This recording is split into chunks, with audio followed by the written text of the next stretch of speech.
దేశానికి బలమైన రాజ్యాంగ వ్యవస్థను అందించడం ద్వారా డాక్టర్ బిఆర్ అంబేద్కర్ దేశానికి నిర్దేశకుడిగా పేరుగాంచారని మాల కార్పొరేషన్ రాష్ట్ర డైరెక్టర్ కొల్లబత్తుల అప్పారావు పేర్కొన్నారు.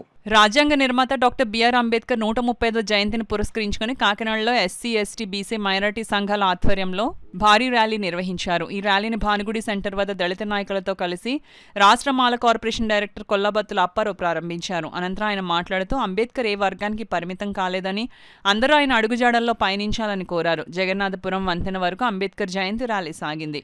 గారడీలు, కోలాటం, డప్పు వాయిద్యాలు, మేళతాళాలతో సాగింది. దళిత సంఘాల నాయకులు పండు అశోక్ కుమార్, డాక్టర్ ఆనంద్, డాక్టర్ భానుమతి, బచ్చల కామేశ్వరరావు, చొల్లంగి వేణుగోపాల్, మాకినేని భాస్కర్, గణేష్ బాబు, పలివెల రవి, పిట్టా వరప్రసాద్, బంగారు సత్యనారాయణ, తోకల ప్రసాద్, దారా యేసురత్నం, కౌజు నెహ్రూ, బుంగా నాగరాజు తదితరులు పాల్గొన్నారు.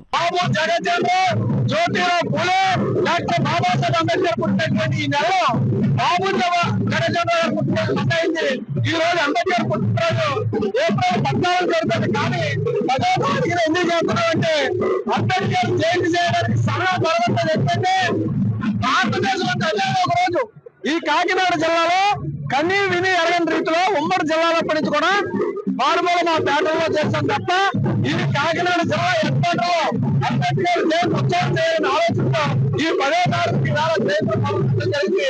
ఇది తరాలకి ఆదర్శం ఉండి 2-3 రోజులు కాకినాడలోని పేటలన్నీ జిల్లాలో ఉన్న వాళ్ళంతా కూడా ఐకమత్యంతో అంబేద్కర్ జయంతి ఉత్సవాలను ఇంకా ముందుకు తీసుకెళ్తారని చెప్పి తెలియజేసుకుంటూ దానికి సూచకంగానే 14వ తారీఖున అందరినీ సిద్ధపడడం కోసం ఈ యొక్క ర్యాలీ ప్రారంభించడం జరిగింది.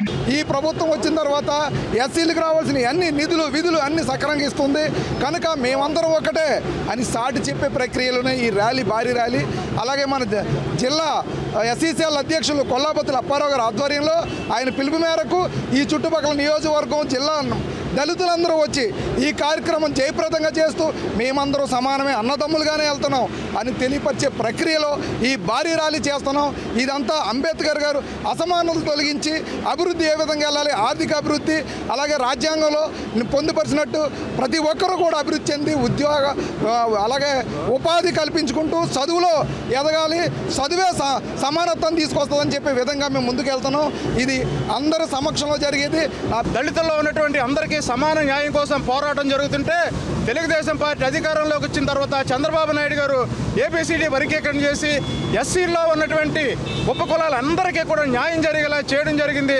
దానికి తగినట్టుగా మేమందరం ఐక్యతతో ఉన్నాము. మాలో ఏ విధమైనటువంటి విభేదాలు లేవు. మేమందరం అన్నదమ్ముల్లో కలిసి ఉన్నామని చెప్పి ఈ సమైక్యత ర్యాలీని నిర్వర్తించడం జరుగుతుంది. బాబాసాహెబ్ అంబేద్కర్ ఏదైతే కోరుకున్నారో చిన్న రాష్ట్రాల అభివృద్ధి, అదేవిధంగా కులాలు చిన్న కులాల అభివృద్ధి చెందాలన్న ఉద్దేశంతో ఆయన రాజ్యాంగాన్ని రాయడం జరిగింది. అందులో భాగంగానే ఆయన పుట్టినరోజుని ఈవేళ అన్ని కులాలు ఎస్సీ, బీసీ, మిగిలిన కులాలు అందరం కలిపి విజయోత్సవ సభ అదేవిధంగా ఆనందంగా జరుపుకుంటున్నాం ఆయన యొక్క పుట్టినరోజుని. బీసీ సోదరులను ఆహ్వానించి ఈ కార్యక్రమానికి మమ్మల్ని అందరినీ కూడా పిలిచి గౌరవం చేసినందుకు మన కొల్లబత్తుల అప్పారావుకి, మన బచ్చల కామేశ్వరరావుకి, రవికి, మేమందరం కూడా నెహ్రూకి, అందులో ఏడి మా నెహ్రూకి, సత్యబాబు, అలాగే ఇక్కడ ఉన్న సోదరులందరూ కూడా ఏకతాటి మీద ఈ కార్యక్రమం ఇంచుమించు 1 నెల రోజుల నుంచి కష్టపడి అందరినీ కలుపుకొని ఈవేళ చల్లగా కూడా ఉంది. ఇంకా అంటే ఎంత శుభదినం చూడండి, ఎంతో ఈ పాటికి చల్లబడింది. కాబట్టి ఈ కార్యక్రమం విజయంతో సాధించాలని, వీరు ఏదైతే అనుకుంటున్నారో ఆ హక్కులు సాధించాలని చెప్పి మా 93 బీసీ కులాల ఐక్యవేత్త తరఫున మేము కూడా సపోర్ట్ ఉంటామని చెప్పి తెలియదు. బాబు ఇలా ప్రముఖులు చాలామంది, నెహ్రూ గారు ముందుగా నెహ్రూ గారు ఒక ఇంపార్టెంట్ వ్యక్తి దీంట్లో, బచ్చల కామేశ్వరరావు మెయిన్. వీళ్ళందరూ ఇంత భారీ ఎత్తున కాకినాడలో ఇలా చేయడం చాలా నిజంగా ఉత్సాహంగా అందరికీ అంబేద్కర్ అంటే ఏంటి, అంబేద్కర్ ఫంక్షన్ అంటే ఏంటో చోట మీటింగ్ పెట్టుకొని అంబేద్కర్ బర్త్డే అనేది సెలబ్రేట్ చేసుకోవడం కాకుండా కాకినాడలో ఇలా భారీ ఎత్తున ఈ ర్యాలీ జరుపుతుంటే చూడడానికైతే మాకు చాలా ఆనందకరంగా, ఆహ్లాదకరంగా ఉంది. ఈ ముఖ్యంగా ఇది ఆర్గనైజ్ చేసిన వీళ్ళందరికీ నా కృతజ్ఞతలు, ధన్యవాదాలు తెలుపుతున్నాను. అందరికీ జై భీములు తెలుపుకుంటూ ఈ అవకాశం నాకు ఇచ్చిన మీ అందరికీ కృతజ్ఞతలు.